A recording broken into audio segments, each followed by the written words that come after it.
Good morning and aloha, everyone. My name's Tonya. The organization I am presenting on is Southside Boxing Club in Maui.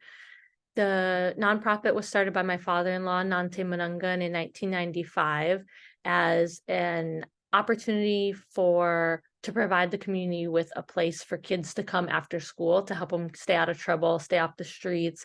A lot of our kids come from families that don't have a lot of money, maybe one or no parent households, parents that are um, involved in violent or alcohol, drug type of situations.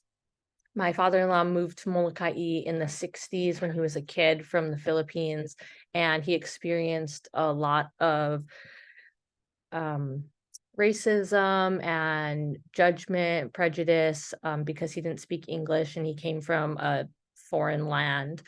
So he had turned to street violence as a means to expel his anger, and soon became a competitive boxer and channeled all of that anger and energy into a skilled sport. So he wanted to offer a opportunity for other kids to have that same chance. Some of the activities that I was considering, one of the big ones I think is having Nante share his experience with moving to Molokai and being excluded based on his personal identity. In Winter's book, We Can't Talk About That at Work, she describes using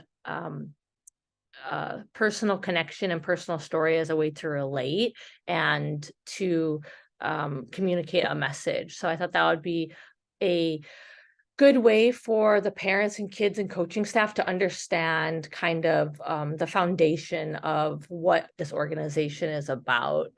I know Nante personally is good at inspiring others and inspiring action, and he's 100% on board with implementing a Jedi perspective into our organization here. So I think it's definitely going to start with changing him and the rest of the board of directors and the coaching staff, their language and their actions. Like, we are all about diversity and inclusion here. We have kids from all different ethnic and racial backgrounds and socioeconomic classes. And everybody is included, but I think sometimes that gets lost in the language and that's used around the club. So I think getting the coaching staff on board with changing the way that they talk and communicate is going to be a really big example to set for the rest of the club. And I want to invite the parents to attend as we create a community agreement similar to what we did in the beginning of this class.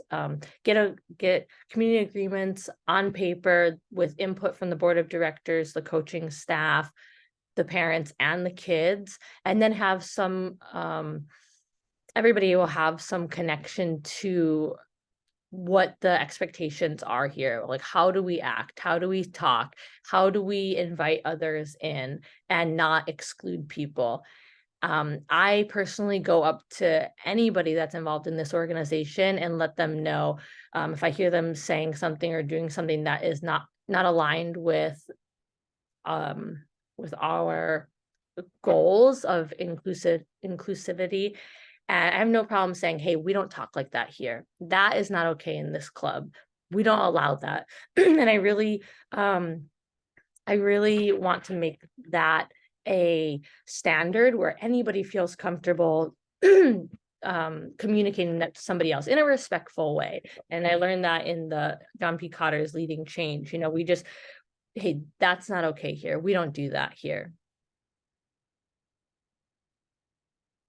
Some of the challenges, I think, if the coaching staff becomes lax on the way that they talk and act, then we wouldn't have structural change in the organization, which will then have a trickle down effect, and the kids might not take it seriously. But I think having some kind of consequences, like sportsmanship-like consequences to breaking the community agreements, maybe giving presentations about like what the behavior is and why it's not tolerated here. We do that in the military as well. Like if we do something that's not aligned with the organization's goals, we might have to give a presentation on like why that's not acceptable and why we shouldn't be participating in that kind of behavior or language. Another challenge, I think, like one of the biggest barriers would be parents not supporting this this mission. And I'd be open to suggestions from the group on how I might combat the parents, because I do think that habits are going to be reinforced in the home. So if the parents aren't on board, the mission will fail. The major outcomes I'd like to see would be the coaches and the board of directors leading by example, and that would then have a positive impact on the way the kids act, not only in the club, but in future interactions that they have. And I think as they grow into adulthood, changing their like their how they relate to people and how they relate to themselves based on identity, I think will have a major contribution. They can contribute in a positive way to the community, which would have like more long-term effects on them as well as, outward. Key lessons, I think for me, continuous self-awareness work, making sure that my actions are aligned with encouraging diversity, not just my words.